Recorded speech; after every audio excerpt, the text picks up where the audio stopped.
Hello दोस्तों, कैसे हो आप। तो आपका स्वागत है अपने परिवार नौकरी बाज़ार में। और आज जो हम चर्चा करने वाले हैं वो यूपी पॉलिटी यानी कि पॉलिटी के सबसे मोस्ट इम्पोर्टेंट टॉपिक संविधान संशोधन प्रक्रिया पे करने वाले हैं कि संविधान संशोधन प्रक्रिया क्या है।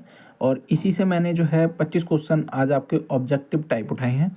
और इन 25 क्वेश्चनों में मैंने थ्योरी बेस भी रखा है कि दोनों टाइप के, एक तो बच्चे वो होते हैं जिनकी कंप्लीट है पूरी थ्योरी, उन्होंने किसी भी टीचर से थ्योरी पढ़ रखी है और वो चाहें तो ऑब्जेक्टिव लगाना चाहें तो लगा सकते हैं, क्योंकि उनको बेनिफिट होगा ये कि आपको जो भी आपने जहाँ से भी पढ़ रखी है, आपका अगर एक भी पॉइंट कमज़ोर है तो आप उसको कंप्लीट कर सकते हैं। आपके पास ये मौका रहेगा, 1 घंटा आधा घंटा जो भी लगेगा वो आपका टॉपिक कंप्लीट हो जाएगा।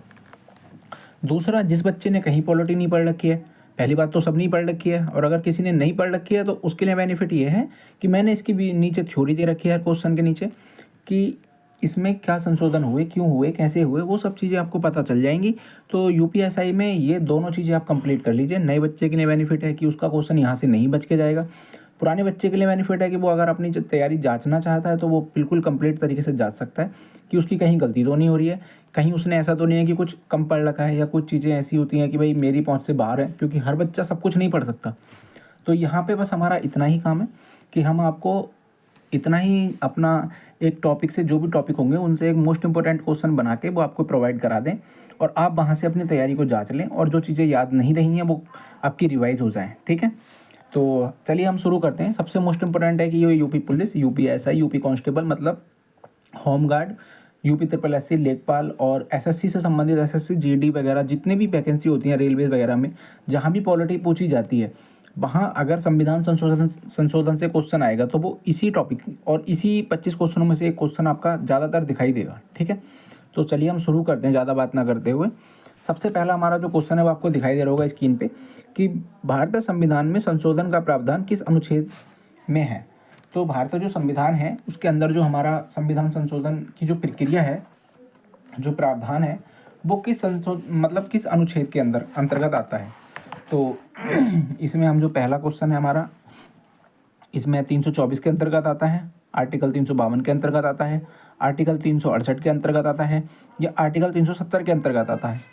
तो इसमें जो हमारा राइट आंसर है वो है हमारा आर्टिकल 368 के अंतर्गत आता है। ठीक है, 368 के अंतर्गत आता है। और इसकी जो थ्योरी है मैं आपको वो कंप्लीट करा देता हूँ। तो इसकी थ्योरी में ये आता है हमारा संविधान संशोधन की पूरी प्रक्रिया अनुच्छेद 368 में दी गई है। इसी अनुच्छेद के तहत संसद को संविधान में संशोधन करने की शक्ति मिलती है। इसमें संशोधन का प्रकार, बहुमत और राज्यों की भूमिका स्पष्ट की गई है। इसमें कहने का मतलब ये है कि संविधान संशोधन की जो प्रक्रिया है वो आर्टिकल 368 के अंतर्गत होता है। मतलब जितने भी संविधान संशोधन होते हैं वो आर्टिकल 368 के अंतर्गत ही होते हैं, सबको ही पता होगा। और इसमें जो संसद को संविधान संशोधन करने की शक्ति मिलती है, यानी कि 368 के तहत। ठीक है, इसको याद रखना कि संसद को, जो हमारी संसद है, अगर वो कोई संविधान संशोधन करना चाहती है तो वो किस अनुच्छेद के अंतर्गत उसको शक्ति प्राप्त है, तो वो 368 के अंतर्गत प्राप्त है। इसमें संशोधन का जो प्रकार होगा वो बहुमत और राज्यों की भूमिका स्पष्ट की गई है, यानी कि कौन सा साधारण बहुमत से होगा, कौन सा विशेष बहुमत से होगा, किसमें राज्य जरूरी हैं, किसमें नहीं है, ये सब जो प्रक्रिया है वो 368 के अंतर्गत दी रखी है। ठीक है, संविधान में। तो अगला क्वेश्चन करते हैं, शायद ये आपका कंप्लीट हो गया होगा। अगला क्वेश्चन पे चलते हैं। तो अगला क्वेश्चन है हमारा, संविधान संशोधन विधेयक किस सदन में प्रस्तुत किया जा सकता है। ठीक है, तो संविधान संशोधन का जो विधेयक होता है, जो हमारा विधेयक कोई भी जब लाते हैं तो वो किस सदन में लाते हैं। सबसे पहले तो वो लाते हैं केवल लोकसभा में, केवल राज्यसभा में, या किसी भी सदन में, संयुक्त बैठक में। तो ये आपका जो इसका राइट आंसर है वो है किसी भी सदन में। मतलब जब संविधान संशोधन की जो प्रक्रिया है उसका जो विधेयक आता है वो किसी भी सदन में ला सकते हैं, चाहे लोकसभा में ला सकते हो आप, चाहे राज्यसभा में ला सकते हो। ठीक है, तो इसकी थ्योरी देख लेते हैं हम। यह है इसकी थ्योरी कि संविधान संशोधन विधेयक लोकसभा या राज्यसभा किसी भी सदन में प्रस्तुत किया जा सकता है। यही बताया था अभी इस क्वेश्चन में, यही था कि किसी भी सदन में प्रस्तुत किया जा सकता है। ठीक है, और इसे प्रस्तुत करने के लिए राष्ट्रपति को पूर्व अनुमति आवश्यक नहीं होती है।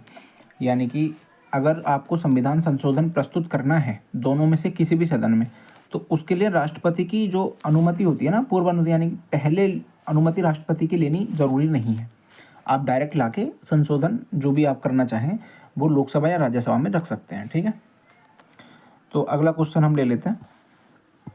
अगला क्वेश्चन है हमारा, ये आ गया कि राष्ट्रपति संविधान संशोधन विधेयक को कितनी बार वापस भेज सकता है। ठीक है, जो राष्ट्रपति होता है वो संविधान संशोधन विधेयक को कितनी बार वापस भेज सकता है। तो इसमें जो दे रखा है, एक बार भेज सकता है, 2 बार भेज सकता है, अनिश्चित बार मतलब अनगिनत बार, जितनी बार चाहे उतनी बार क्या भेज सकता है वापस, या कभी नहीं भेज सकता। तो ये आपका जो आप कई सारे बच्चे इसमें गलत भी कर रहे होंगे, क्योंकि उनको लग रहा है कि मतलब उनके सबके आंसर अलग अलग हो सकते हैं। तो मैं आपको बता देता हूँ, इसमें जो है ना, कभी भी मतलब कभी भी जो राष्ट्रपति है वो इसको वापस संविधान संशोधन की प्रक्रिया को वापस नहीं भेज सकता। ठीक है, अगला क्वेश्चन कर लेते हैं। इसके जो थ्योरी है वो देख लेते हैं पहले। संविधान संशोधन विधेयक को राष्ट्रपति वापस नहीं भेज सकते। ठीक है, उन्हें अनिवार्य रूप से अपनी स्वीकृति देनी होती है। समझ गए आप? मतलब जो संविधान संशोधन विधेयक है राष्ट्रपति वापस नहीं भेज सकते, राष्ट्रपति वापस नहीं भेज सकते, उन्हें अनिवार्य रूप से अपनी स्वीकृति देनी होती है। इसको पॉइंट को अपने दिमाग में रख लेना पक्का। ठीक है, यहाँ से क्वेश्चन बनने की बहुत ज़्यादा चांस होते हैं। ठीक है, 24वें संविधान संशोधन के बाद यह स्पष्ट हुआ, मतलब जो संविधान का संशोधन हुआ हमारा 24, उसमें ये संशोधन का मतलब करने जब जा रहे थे तो उस टाइम पे ये स्पष्ट किया गया कि राष्ट्रपति की अनुमति जो है वो इतनी ज़रूरी नहीं है, वो बिना अनुमति के भी ला सकते हैं। ठीक है, अगला क्वेश्चन देख लेते हैं हम। अगला क्वेश्चन है, साधारण बहुमत से संशोधन कब होता है। तो साधारण बहुमत से जो संशोधन होगा हमारा वो मौलिक अधिकार में कर सकते हैं, नागरिकता में कर सकते हैं, संघ राज्य संबंध में कर सकते हैं। ठीक है, या राष्ट्रपति चुनाव में कर सकते हैं। तो आप मुझे बताइए, साधारण बहुमत से हम जब संशोधन करेंगे तो वो कब कर सकते हैं। तो मैं आपको बता देता हूँ कि हम नागरिकता में साधारण बहुमत से संशोधन कर सकते हैं। मौलिक अधिकारों में साधारण बहुमत से संशोधन नहीं होता, संघ राज्य संबंध में भी नहीं होता, और राष्ट्रपति चुनाव में भी साधारण बहुमत से संशोधन नहीं होता। ये क्वेश्चन आपको कोई एकदम से नहीं कराएगा जो मैं करा रहा हूँ। ठीक है, ये आपके एसआई में यहाँ से क्वेश्चन बनेंगे। ठीक है, ऐसा नहीं है कि ये ऐसा ही टॉपिक है कि छोड़ के चलो आगे चलते हैं, नहीं भाई, यहाँ से करना है। ठीक है, इसकी थ्योरी देख लेते हैं। कुछ प्रावधान जैसे नागरिकता, संसद के नियम, राज्य पुनर्गठन आदि साधारण बहुमत से संशोधित किए जा सकते हैं। पहली बात जो उसने बताया कि वो नागरिकता को साधारण बहुमत से, संसद के जो नियम हैं यानी कि कार्रवाई का नियम, जो भी नियम है संसद के, बैठना उठना बोलना चालना, ये सब जो है साधारण बहुमत से पेश हो सकते हैं, मतलब पास हो सकते हैं। राज्य पुनर्गठन, जो राज्यों का पुनर्गठन है, मतलब जैसे सबसे पहले फजल अली आयोग जब देखा तो उसने राज्यों को भाषाई आधार पर बांटने को, पुनर्गठन करने को कहा था, तो ये साधारण बहुमत से हो सकता है। ठीक है, आदि साधारण बहुमत से किए जा सकते हैं संशोधन। ये आर्टिकल 368 के अंतर्गत नहीं आते।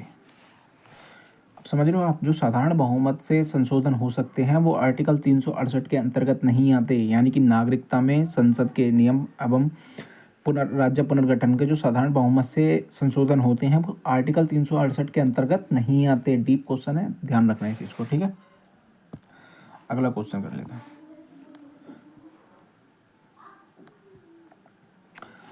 क्वेश्चन नंबर 5 है कि विशेष बहुमत का अर्थ क्या है। तो विशेष बहुमत का जो अर्थ है वो क्या है। ठीक है, उपस्थिति व मतदान करने वालों का 2/3 प्लस कुल सदस्य संख्या का बहुमत। विशेष बहुमत का जो अर्थ है, मतलब ये पूछना चाह रहा है आपसे कि जो विशेष बहुमत है, जो होते हैं, जो विशेष बहुमत, जो भी बिल या एक्ट जो पास करे जाते हैं उसमें विशेष बहुमत से क्या अभिप्राय है, क्या मतलब है विशेष बहुमत का। तो इसमें ये पहला ऑप्शन है, इसमें उपस्थिति व मतदान, कह रहा उपस्थिति व मतदान करने वालों का, जो बंदे उपस्थित हैं और जो मतदान कर रहे हैं उनका 2/3 प्लस कुल सदस्य संख्या का बहुमत। ठीक है, पहला ऑप्शन हो गया। दूसरा हो गया कुल सदस्य संख्या का 2/3।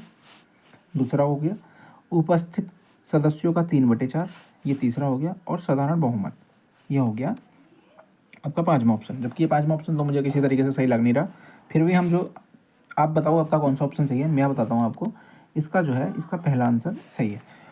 जो वहाँ पे जो भी संसद में जैसे कि राज्यसभा में पेश होगा तो राज्यसभा में, लोकसभा में पेश होगा तो लोकसभा में। जो उपस्थित मतदाता मतलब जो भी कैंडिडेट हैं वो जो मतदान करेंगे उनका 2/3 प्लस कुल संख्या जितनी भी संख्या है उसका बहुमत होना चाहिए, यानी कि 50 से प्लस होना चाहिए। ठीक है, अगला चलते हैं। ये दे रखा है इसकी थ्योरी। अब थ्योरी में देख लो आप, विशेष बहुमत का मतलब है सदन की कुल सदस्य संख्या का बहुमत प्लस उपस्थित और मतदान करने वाले सदस्यों का 2/3 भाग। ठीक है, यही उसमें कहा गया था, तो इसमें कोई बड़ी बात नहीं कि 2/3 भाग जो मतदान करने वाले हैं और सदस्य संख्या की उपस्थिति। ठीक है, ये वाली बात। अगला क्वेश्चन देख लेते हैं। किन मामलों में राज्यों की आधी संख्या की स्वीकृति आवश्यक है? कह रहा है किन मामलों में राज्य की आधी संख्या की उपस्थिति स्वीकृति आवश्यक है। ठीक है, ऑप्शन ए होता है डीपीएसपी, यानी कि राज्य के नीति निर्देशक सिद्धांत जो होते हैं। अगला होता है आपका राष्ट्रपति की शक्तियाँ, संघ राज्य संबंध और मौलिक कर्तव्य। ठीक है, तो इसमें जो आपका सही आंसर होगा वो होगा आपका संघ राज्य संबंध, यानी कि किन मामलों में राज्यों की आधी संख्या की स्वीकृति आवश्यक है। ठीक है, तो संघ राज्य संबंध में, यानी कि हम साधारण बहुमत से जो कर सकते हैं डीपीएसपी में, राष्ट्रपति की शक्तियों में और मौलिक कर्तव्यों में। ठीक है, इनमें संशोधन कर सकते हैं।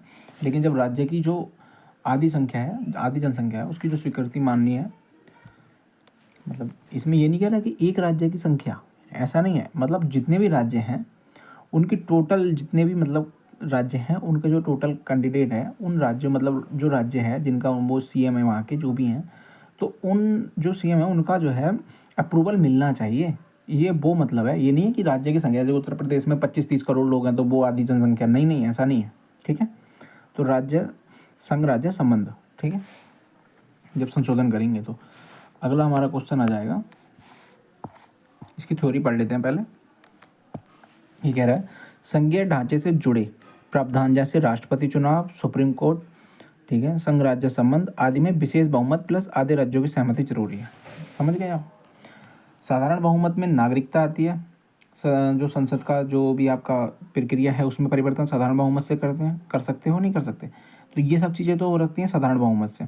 विशेष बहुमत से जो प्रावधान हैं जिनमें राज्यों का मतलब आधे राज्यों की जो आवश्यकता होती है उसमें क्या क्या है, एक तो राष्ट्रपति चुनाव, इसमें आधे जो राज्य होते हैं उनकी आवश्यकता होती है। ठीक है, अगर कोई संशोधन करना है तब सुप्रीम कोर्ट, जो भी आपका सुप्रीम कोर्ट है उसके, अगर उसमें कोई संशोधन करना चाहते हो आप तो आधे राज्यों की आपको आवश्यकता होगी ही होगी। ठीक है, संघ राज्य संबंध, जो संघ और राज्य के जो संबंध हैं, यानी कि उसमें कर की कितनी वो करनी है, जैसे टैक्स होते हैं, अदरवाइज जितने भी राज्य को जो जाता है केंद्र सरकार से, जैसे जीएसटी है उसमें राज्य का अपना हिस्सा होता है, केंद्र का अपना हिस्सा होता है, तो जो भी डिवाइडेशन है वो केंद्र के पास है कि केंद्र कितना राज्य को देगा वो डिसाइड है।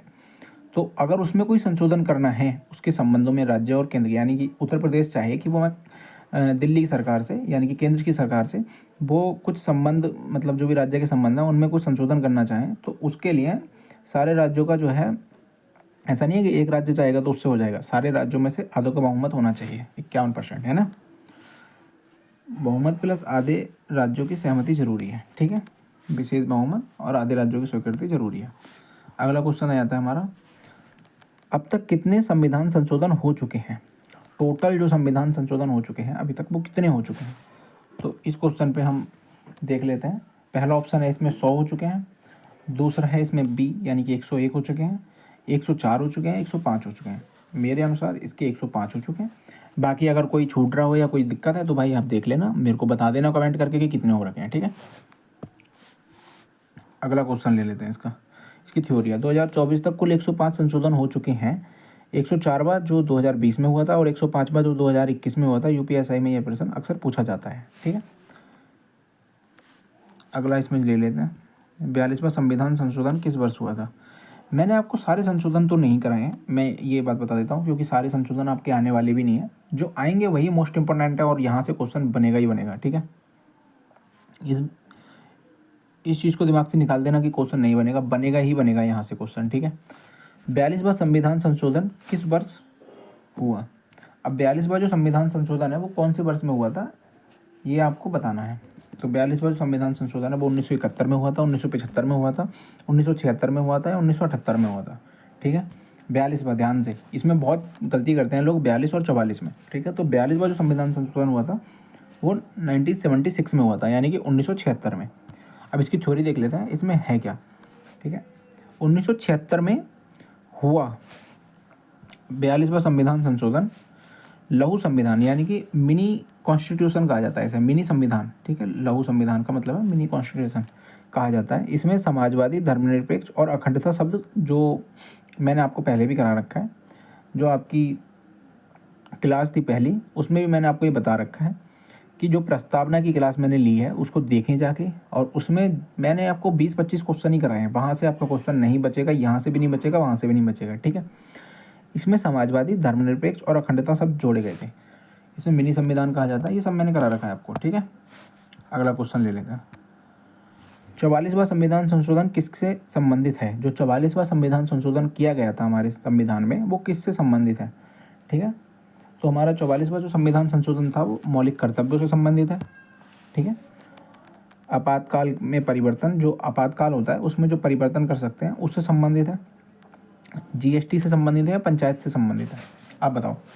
तो देखो मैं बताऊँ आपसे, 44वां संविधान जो संशोधन हुआ था हमारा आपातकाल से संबंध, मतलब आपातकाल में जो परिवर्तन किया गया था, इसमें क्या था कि आंतरिक जो वो होता है ना,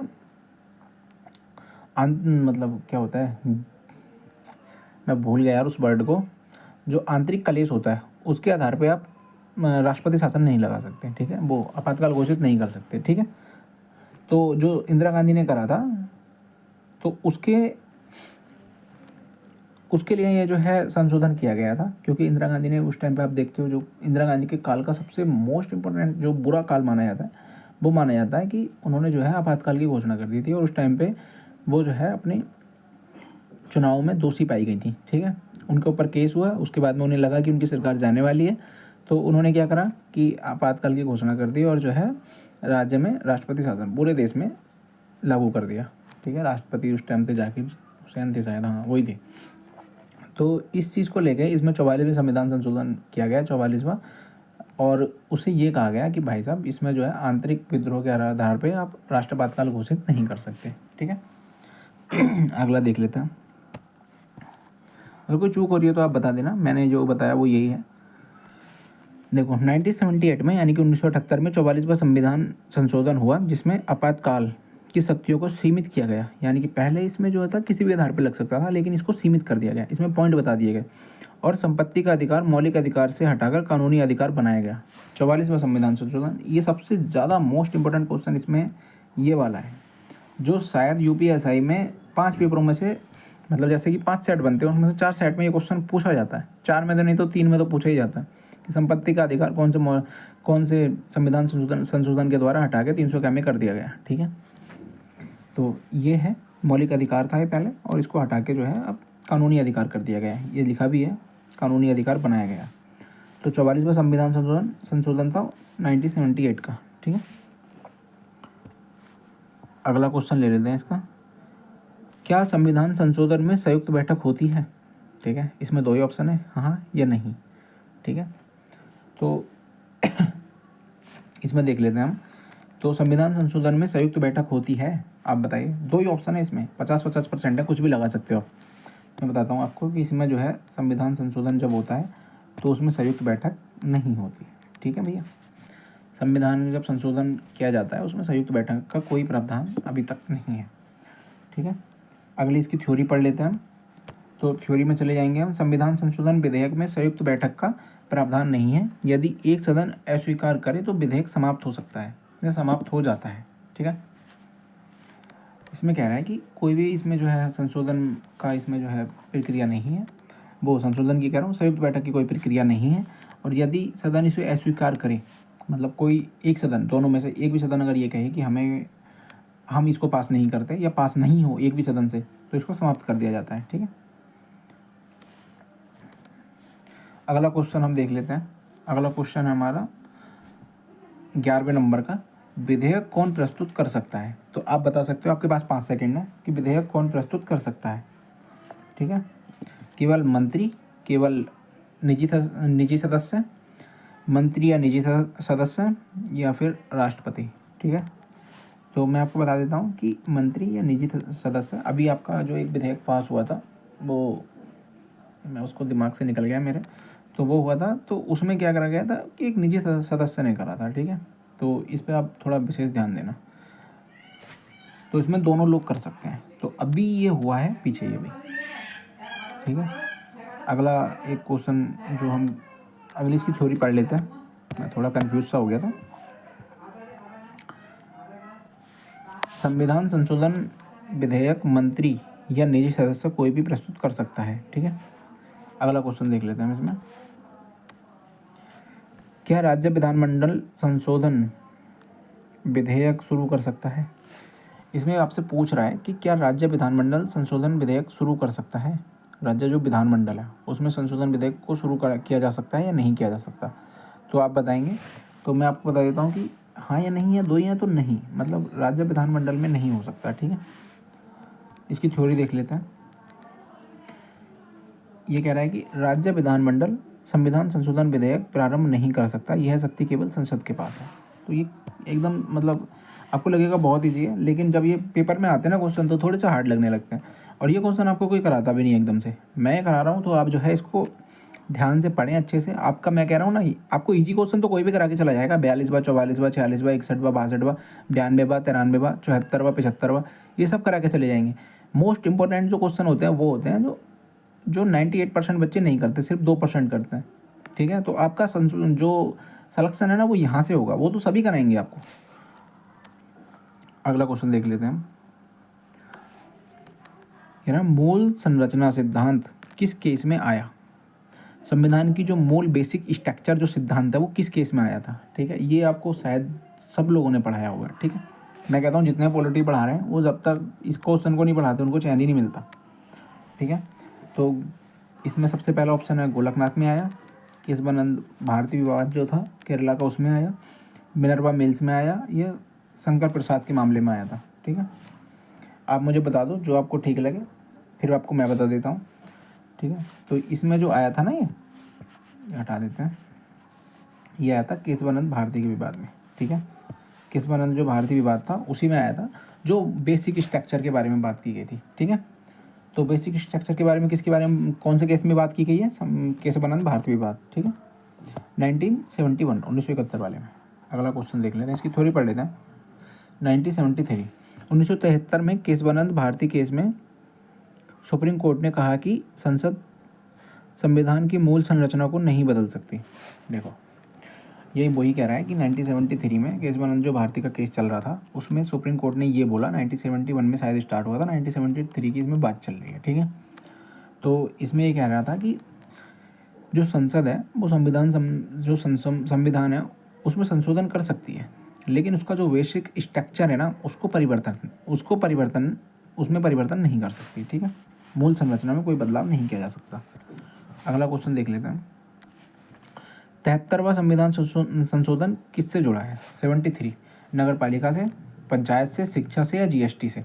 तो बताओ जल्दी से, 73वां संविधान संशोधन किससे जुड़ा है? मैं बताता हूँ आपको, इसी जुड़ा है पंचायत से। ठीक है, आपका किससे जुड़ा है? पंचायत से जुड़ा है भैया। ठीक है, अगला क्वेश्चन इसकी थ्योरी देख लेते हैं। ये ज़्यादातर ये सबको ही पता होता है। 1992 यानी कि 1992 में 73वां संविधान संशोधन हुआ। इसे पंचायती राज को संवैधानिक दर्जा प्राप्त किया। तो ये क्वेश्चन अलग से ही बन सकता है कि पंचायती राज को संवैधानिक दर्जा कब प्राप्त हुआ? तो कब हुआ? 1992 में। ठीक है, 73वें संविधान संशोधन के द्वारा। ठीक है, अगला क्वेश्चन ले लेते हैं हम 15वां। तो 15वां क्वेश्चन जो है हमारा, उसे पढ़ लो कि 74वां जो संविधान संशोधन है किससे संबंधित है? 74। ठीक है, तो 74 जो है हमारा नगर पालिकाओं से संबंधित है। अरे मैंने डायरेक्ट ही आंसर बता दिया, चलो कोई नहीं, पंचायत, नगर पालिका, आपातकाल या सुप्रीम कोर्ट। ठीक है, तो किससे? नगर पालिका से संबंधित है। अगला क्वेश्चन ले लेते हैं हम, इसकी थ्योरी देख लेते हैं पहले। तो 1992 में 74, देखो 73वां और 74वां जो संविधान संशोधन हुआ था 1992 में हुआ था। ठीक है, एक नगर पालिका से संबंधित है और एक जो है ग्राम पंचायत से संबंधित है। ठीक है, 1992 में 74वां संविधान संशोधन, इससे नगर पालिकाओं को संवैधानिक दर्जा मिला। ठीक है, दोनों को संवैधानिक दर्जा तभी मिला था, ये आप नोट कर लेना। ठीक है, इसका अगला क्वेश्चन ले लेते हैं। 101वां जो संविधान संशोधन है वो किससे जुड़ा है? 101, ये मैं मानता हूँ सबसे ज़रूरी और सबसे इम्पोर्टेंट क्वेश्चन आपका आज की डेट में मैं मानता हूँ यही हो जाएगा कि 101वां किससे जुड़ा हुआ है। ये सबको पता भी होगा, पर कुछ जिसको नहीं पता उसको मैं बता दूंगा। जीएसटी, नागरिकता, आरक्षण और आपातकाल, तो इसी संबंधित है जीएसटी से। ठीक, इसकी थोड़ी देख लेते हैं। तो 2016 में 101वां संविधान संशोधन हुआ। ये कब हुआ? 2016 में। ठीक है, इससे जीएसटी लागू हुआ 2017 में। ठीक है, जो इसमें नहीं लिखा वही बता रहा हूँ मैं आपको। अगला क्वेश्चन ले लेते हैं। मौलिक अधिकारों में संशोधन किस बहुमत से है? जो मौलिक अधिकार हैं उनमें जो संशोधन हो सकता है वो किस बहुमत से हो सकता है? मौलिक अधिकारों में अभी मैंने आपको पीछे बताया था। ठीक है, उसको आपने अगर याद करा होगा तो आपको वो याद होगा। ठीक है, तो पहला साधारण बहुमत से हो सकता है, विशेष बहुमत से हो सकता है, राज्यों की सहमति सहित हो सकता है, जनमत संग्रह से हो सकता है। तो इसमें हम कह सकते हैं कि ये विशेष बहुमत से हो सकता है। ठीक है, किससे? विशेष बहुमत से। इसकी थ्योरी देख लेते हैं, ये मैंने आपको पीछे भी करा दिया था। तो कहते हैं मौलिक अधिकारों में संशोधन विशेष बहुमत से होता है। ठीक है, जो आर्टिकल 368 के अंतर्गत आता है। और 368 के अंतर्गत कौन सा नहीं आता? नागरिकता, जो संसद में आप अगर प्रक्रिया में कोई संशोधन करना है तो वो, तो ये सब आपको जो है साधारण बहुमत से हो जाएगा। ठीक है, अगला क्वेश्चन ये देखो, 368 के अंतर्गत आता है। ठीक है, जो नहीं आता वो भी मैंने आपको बता दिया। राष्ट्रपति की जो स्वीकृति है वो अनिवार्य है या वैकल्पिक है संविधान संशोधन में? तो ये अभी मैंने आपको बताया था कि अनिवार्य नहीं है, वैकल्पिक है। ठीक है, राष्ट्रपति की जो स्वीकृति है वो कैसी है? अनिवार्य है। भाई ये विशेष में हो, देखो राष्ट्रपति को संशोधन विधेयक पर अनिवार्य रूप से स्वीकृति देनी होती है, मतलब लास्ट में। ठीक है, शुरू में नहीं, पेश करते हुए नहीं, लास्ट में। जब तक राष्ट्रपति उस पर सिग्नेचर नहीं करेगा वो, तब तक वो जो है कानून नहीं बनेगा। ठीक है, तो ये मैं थोड़ा मतलब ऑप्शन इसमें सही से नहीं दे रखे थे। अगला क्वेश्चन देख लेता। ठीक है, तो अगला क्वेश्चन है आपका, क्या जनमत संग्रह का प्रावधान है? देखो संविधान संशोधन जब होता है, क्या उसमें जनमत संग्रह का प्रावधान है? तो उसमें आप बताओ है कि नहीं है।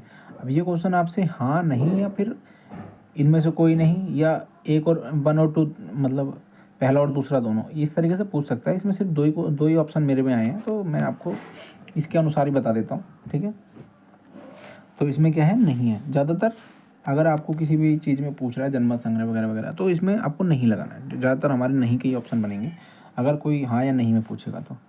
बाकी आप ऑप्शन पढ़ के और क्वेश्चन को ध्यान से पढ़ के ही लगाना। इसकी थ्योरी देख लेते हैं हम एक बार। तो संविधान संशोधन में, भारतीय संविधान में संशोधन हेतु जनमत संग्रह का प्रावधान नहीं है। मतलब जनमत संग्रह जब हुआ था हमारा, तो वो हुआ था हमारा हैदराबाद में। ठीक है, और पुलिस कार्रवाई हुई थी हमारी कहाँ? जूनागढ़ में। ठीक है, और सैन्य जो, जब हमारे विभाजन हुआ था भारत का, तो उस टाइम पे जब रियासतों का जो वल्लभ भाई पटेल ने हमारे संविधान, मतलब हमारे भारत में जब रियासतें जोड़ी थी, तो उस टाइम की बात चल रही है। तो उससे आप समझ सकते हैं इसको, बस जनमत संग्रह वगैरह को। ठीक है, इसलिए मैंने आपको बताया। और जो पुलिस का मतलब वो जो हुई थी आर्मी, यानी कि दस्तावेज लिखने से जो जम्मू कश्मीर का विलय हुआ था। ठीक है, ये चीज़ आप याद कर सकते हो। अगला क्वेश्चन ले लेते हैं। गोलकनाथ केस 1967 किससे जुड़ा हुआ है? तो गोलकनाथ जो केस है 1967 का, वो किससे जुड़ा हुआ है? ठीक है, तो ये संसद की शक्ति समिति से जुड़ा हुआ है। संसद की शक्ति समिति से है, राष्ट्रपति से है, जीएसटी से है या पंचायत से है? तो ये है हमारा संसद की शक्ति समिति से जुड़ा हुआ है। ठीक है, इसकी जो डिटेल देख लेते हैं हम। गोलकनाथ केस में सुप्रीम कोर्ट ने कहा कि संसद मौलिक अधिकारों में संशोधन नहीं कर सकती है। देखो केस बनाने में कहा था कि मौलिक अधिकारों में संशोधन हो सकता है, लेकिन बेसिक स्ट्रक्चर पे फर्क नहीं पड़ना चाहिए। ठीक है, और गोलकनाथ में कहा है कि मौलिक अधिकारों में संसद संशोधन नहीं कर सकती है। बाद में 24वें संविधान संशोधन में बदला गया था इसे। ठीक है, ये देखो 24वें संविधान संशोधन में क्या बदला गया था कि मौलिक अधिकारों में संशोधन किया जा सकता है। ठीक है, ये याद रखना आप। तो ये कह रहा है मिनर्वा मिल्स केस 1980 का महत्व क्या है? ठीक है, तो इसमें देख लो आप, मूल संरचना से संबंधित है संविधान की, आपातकाल से संबंधित है, जीएसटी से है या पंचायत से है? जो मिनर्वा मिल्स केस है वो किस चीज़ से संबंधित है? ये पहली बात तो इसकी सनिया जरूर याद करना, अगर आप यूपीएसआई वाले हो तो इसकी जो डेट है वो भी याद होनी चाहिए कि 1980 में ये जो हुआ था मिनर्वा मिल्स जो केस था 1980 का है, ठीक है। दूसरा, इसकी जो मूल संरचना है ना ये उससे संबंधित है कि मूल संरचना में जो है परिवर्तन नहीं किया जा सकता। आगे चलते हैं। इस केस में सुप्रीम कोर्ट ने कहा मूल संरचना सिद्धांत को मजबूत किया, ठीक है। मूल संरचना सिद्धांत को क्या किया? मजबूत किया सुप्रीम कोर्ट ने, ये इसमें कहा गया, ठीक है। अगला इसका जो अगला देख लेते हैं, संविधान संशोधन जो प्रक्रिया है किस भाग में दी गई है संविधान के? तो ये दी गई है हमारे ऑप्शन बी, कितने में? ये ऑप्शन बी, ठीक है। अगला देख लेते हैं हम, संविधान संशोधन का भाग 20 संशोधन प्रक्रिया से संबंधित है, ठीक है। अगला देख लेते हैं,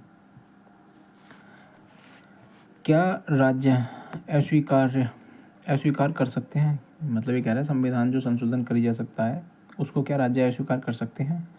तो क्वेश्चन नंबर 23 है हमारा, और जो है इसमें आप कह सकते हो कि राज्यों की अपनी जो मन होगा उसके अनुसार चीज़ें होंगी कि हाँ वो कर भी सकते हैं, ठीक है। अगला हमारा क्वेश्चन, इसकी जो डिटेल है वो देख लेते हैं कि जहाँ राज्यों की सहमति आवश्यक है वहाँ यदि आधे राज्य अस्वीकार करें तो संशोधन यानी कि पारित नहीं होगा। यानी कि ये कह रहा है कि अगर जहाँ पर राज्यों की आवश्यकता होती है, अगर वहाँ पर राज्य अगर अपनी अस्वीकृति दर्शाते हैं तो संशोधन पास नहीं होगा, ठीक है। क्वेश्चन कंफ्यूज करते हैं कभी कभी, कोई बात नहीं, ऐसा होता रहता है। आपको ज़रूर आंसर पढ़ना ही होगा उनका, ठीक है। और अगर आंसर अगर ढंग से आप नहीं पढ़ोगे या क्वेश्चन को अच्छे से नहीं पढ़ोगे तो आपको कन्फ्यूजन हो जाएगा। 52वां संविधान संशोधन किससे संबंधित है? जो 52 है 52वां संविधान संशोधन संविधान का, वो किससे संबंधित है? अगर आप कहोगे तो मैं इसकी जो है ना एक एक संशोधन जितने भी हुए हैं सबका ला दूंगा, पर बात यह है कि उसमें टाइम बहुत आपका खर्च हो जाएगा। ये मोस्ट इंपॉर्टेंट है, मैंने करा दिया। अगर आप कोई भी अगर आप कमेंट करेंगे तो मैं सारे संशोधन इसमें करा दूंगा A to Z, 1 से लेकर 105 तक, 107 तक, ठीक है।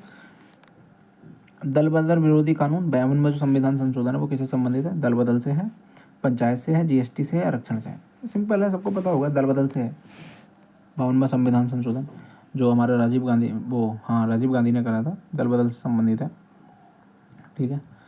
1985 में हुआ था ये। 1985 में 52वां संविधान संशोधन इसके दल बदल विरोधी कानून को जोड़ा गया था, ठीक है। क्वेश्चन नंबर हमारा 25 है, तो क्वेश्चन नंबर 25 है और यही शायद हमारा लास्ट क्वेश्चन है आज का। और आपको जो भी इससे हेल्प मिली हो, जहाँ तक है कि मिलेगी, और जो भी मिली हो आप इसको लाइक कर सकते हैं, और नहीं मिली है तो भाई आप डिसलाइक भी कर सकते हैं, आपकी इच्छा है वो, ठीक है। 86वां संविधान संशोधन किससे जुड़ा है? तो ये आपको सबको पता होगा वैसे तो, पर फिर भी हमारा काम बताने का, हम बताएंगे। शिक्षा का अधिकार, जीएसटी, पंचायत या आपातकाल? तो ये जुड़ा है हमारा शिक्षा के अधिकार से, ठीक है। और इसकी जो डिटेल है वो भी देख लेते हैं हम। 2002 में 86वां संविधान संशोधन हुआ है जिससे 6 से 14 वर्ष के बच्चों को शिक्षा का मौलिक अधिकार मिला, ठीक है। ये जो हुआ 2002 में हुआ 86वां संविधान संशोधन, 6 से 14 वर्ष के बच्चों को शिक्षा का मौलिक अधिकार मिला, ठीक है। तो आज हम यहीं इस वीडियो का एंड करते हैं, और ये हर किसी के लिए इम्पोर्टेंट है। अगर जो भी कोई बच्चा कंपटीशन की तैयारी कर रहा है तो हर बच्चे के लिए ये वीडियो इस तरीके से है कि आपको अगर संशोधन से क्वेश्चन आएगा ना तो एक बेसिक तो सब पढ़ लेते हैं यूपीएसआई में, ठीक है। लेकिन ये मोस्ट इंपॉर्टेंट संशोधन जो भी मैं आपको बता रहा हूँ क्वेश्चन, वो है कि जो रेयर बच्चों से होते हैं, ठीक है। और अगर आपको लग रहा है कि इसके संशोधन के मुझे और पूरा डिटेल में लाना चाहिए, एक एक संशोधन पहले से लेकर सारे के सारे कराने चाहिए जो 2025-26 तक हुए हैं, तो आप बता दीजिए, मैं करा दूंगा, ठीक है। उसमें भी कोई दिक्कत नहीं है। तो मिलते हैं किसी और वीडियो में, ठीक है भाई, और नेक्स्ट टॉपिक में मिलेंगे अपना। जो भी टॉपिक आप बताओगे या मैं लेके आता हूँ उसमें मिलते हैं, ठीक है। Okay bye.